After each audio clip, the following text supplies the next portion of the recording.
چیزیں بھی لکھتے تھے.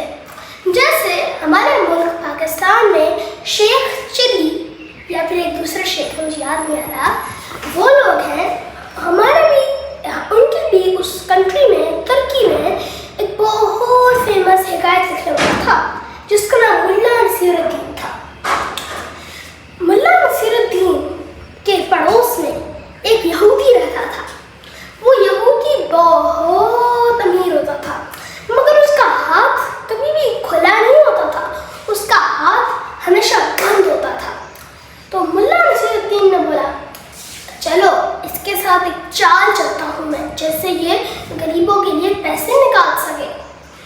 ایک دن وہ نماز جب پڑھ رہا تھا مسجد میں, گھر میں, تو اس نے دعا مانگی, اے میرے رب مجھے 1000 اشرفیاں دے دے, اور اگر اس میں ایک بھی اشرفی کم ہوئی تو میں اس کو قبول نہیں کروں گا. تو جب یہ یہودی نے سن لیا تو یہودی بھاگ بھاگ کے اپنے اس پیسے سے بھرے ہوئے کمرے میں گیا اور 999 اشرفیاں ایک تھیلے میں ڈال دی. پھر وہ تھیلا اس نے ملا نصیر الدین کے دروازے پہ رکھ دیا اور دروازہ کھٹکھٹا کے بھاگ گیا. پھر ملا نصیر الدین نے کھولا, اس نے پیسے دیکھے اور جب اس نے گنے پیسے تو وہ 999 اشرفیاں تھی. تو پھر اس نے ملا نصیر الدین نے بولا اے رب, اے میرے رب, اے اللہ, میں شکر گزار ہوں کہ تو نے مجھے اتنی ساری اشرفیاں دی. تو نے ایک اشرفی کم کر دی, کبھی دے دینا مجھے. تو جب یہودی نے سنا تو اس کو بہت غصہ آیا. وہ اس کے گھر گیا اور اس نے کھٹکھٹایا اس کا دروازہ. جب ملا نصیر الدین باہر آیا اس نے بولا میری اشرفیاں مجھے واپس دو. تم تو بول رہے تھے کہ اگر 1000 اشرفیاں سے ایک بھی کم ہوئی تو میں نہیں لوں گا, تم جھوٹے ہو, پہلے نمبر کے واپس دو میری اشرفیاں.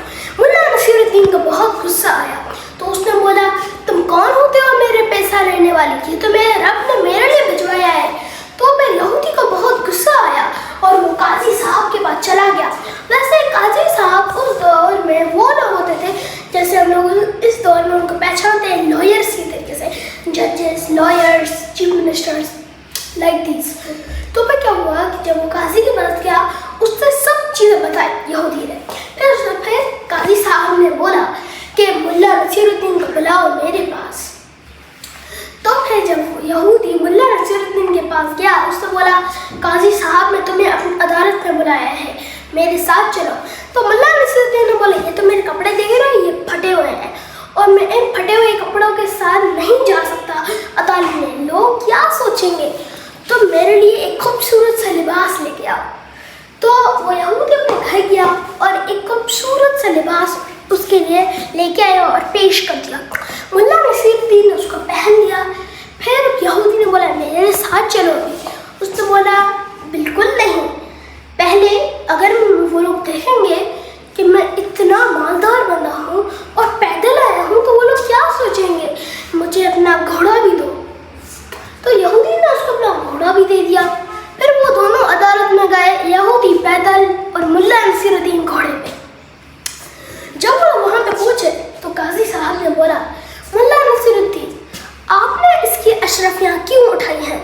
تو اس نے بولا قاضی صاحب میں نے پہلی بات اس کی اشرفیاں نہیں اٹھائی, یہ اس کی اشرفیاں نہیں ہیں, یہ تو میرے رب کی ہے, اور اب یہ بولے گا کہ یہ لباس بھی میں اس کا ہے.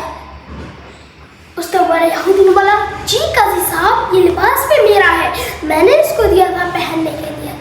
اس نے بولا پھر ملا نصیر الدین نے بولا دیکھا قاضی صاحب اب یہ بولے گا کہ یہ جو گھوڑے جس پہ میں آیا ہوں وہ بھی اس کا ہے. تو یہودی نے بولا جی قاضی صاحب یہ گھوڑا بھی میرا ہے. تو قاضی صاحب کو بہت غصہ آیا اور اس نے اس یہودی کو اپنی عدالت سے باہر نکال دیا. اس نے بولا تم جیسے لوگوں کی میری عدالت میں کوئی جگہ نہیں.